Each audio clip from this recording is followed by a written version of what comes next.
মাত্র ৫০০ টাকার বকেয়া আর সেই সামান্য অর্থকে কেন্দ্র করেই খোয়াইয়ের রামচন্দ্রঘাট এলাকায় রক্তাক্ত হলেন এক ব্যক্তি। ঘটনাকে ঘিরে এলাকায় তীব্র চাঞ্চল্যের সৃষ্টি হয়েছে। জানা যায়, রামচন্দ্রঘাট এলাকার এক মুদি দোকানের মালিক সুমঙ্গল দাসের ছেলে পাপন দাস ২-৩ জন সঙ্গীকে নিয়ে একই এলাকার বাসিন্দা মানিক ঋষি দাসের উপর চড়াও হন। অভিযোগে দোকানের ৫০০ টাকা বকেয়া থাকাকে কেন্দ্র করে তাকে বেধড়ক মারধর করা হয়। মারধরের ফলে তার একটি পা ভেঙে যায় বলে জানা গেছে। আহত মানিক ঋষি দাস অভিযোগ করেন, মারধরের পাশাপাশি তাকে প্রাণনাশের হুমকিও দেওয়া হয়েছে। পুলিশে অভিযোগ জানালে মেরে ফেলার হবে বলেও হুঁশিয়ারি দেওয়া হয়।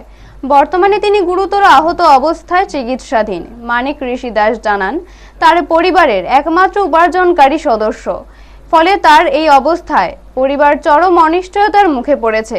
ঘটনার প্রেক্ষিতে শীঘ্রই থানায় লিখিত অভিযোগ দায়ের করা হবে বলে তিনি জানিয়েছেন।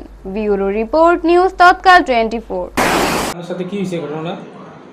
আমার সাথে ঘটনা হয়েছে আজকে অনেক দিন, মনে করেন 1 বছর হয়েছে। আমার 500 টাকা পাইব দোকান বাকি। আচ্ছা, কে পাইব?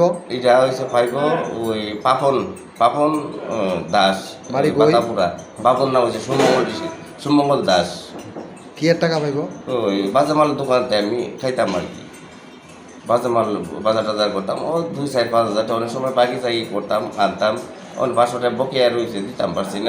দোকান কোন জায়গা তার? রামচন্দ্রঘাট। আচ্ছা, রামচন্দ্রঘাট দোকান।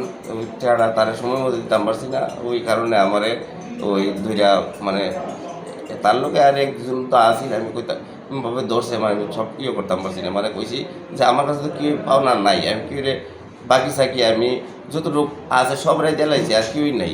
এমন কথা মানে ধর্ম কইয়া আয়া ফট করে ধরছে আমারে, দইরা এইভাবে হেনস্থ কইরা মারছে। মারছে কোন জায়গাতে? মারছে ওই বোরতলি, ওই এটা একটা বাড়ির মধ্যে, বোরতলি স্কুলের লোকে আর কি।